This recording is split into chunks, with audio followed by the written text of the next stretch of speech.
ಅಜ್ಜಿ ನಿಮ್ಮ ಉದ್ದೇಶ ಏನು ಅಜ್ಜಿ, ಹೇಳು ಅಜ್ಜಿ. ಅಜ್ಜಿ ನಿಮಗೇನಾದರೂ ತೊಂದರೆ ಸಮಸ್ಯೆ, ಥು ಈ ರೀತಿ ಬದುಕನ್ನು ಬಾಳ್ಬೇಕಾ?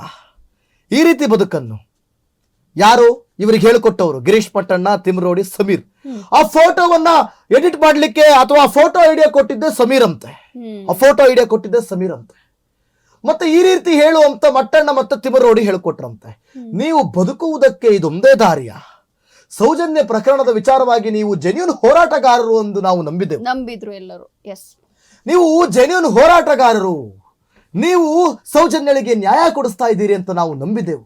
ಆದ್ರೆ ನೀವು ಸೌಜನ್ಯಳನ್ನ ಮತ್ತೆ ತುಳಿದಿದ್ದೀರಿ, ಸೌಜನ್ಯಳನ್ನ ಮಟ್ಟ ಹಾಕಿದ್ದೀರಿ, ಸೌಜನ್ಯಳ ಪ್ರಕರಣವನ್ನ ಮುಗಿಸಿಬಿಟ್ಟಿದ್ದೀರಿ.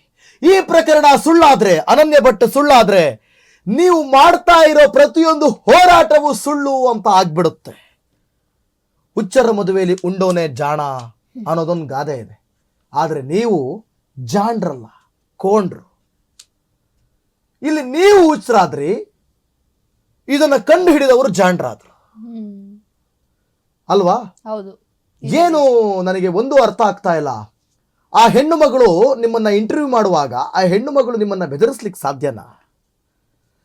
ಅಲ್ಲಿ ಲೈಟಿಂಗ್ ಹಾಕೊಂಡು ಕ್ಯಾಮ್ರಾ ಹಿಡಿದಿದ್ದಾರೆ, ಕ್ಯಾಮ್ರಾನೇ ಹಿಡಿದಿಲ್ಲ, ಕ್ಯಾಮ್ರಾನೇ ಗೊತ್ತಿಲ್ಲ ಅಂತ ಈಕೆ ಉಲ್ಟಾ ಹೊಡೆದಿರೋದು.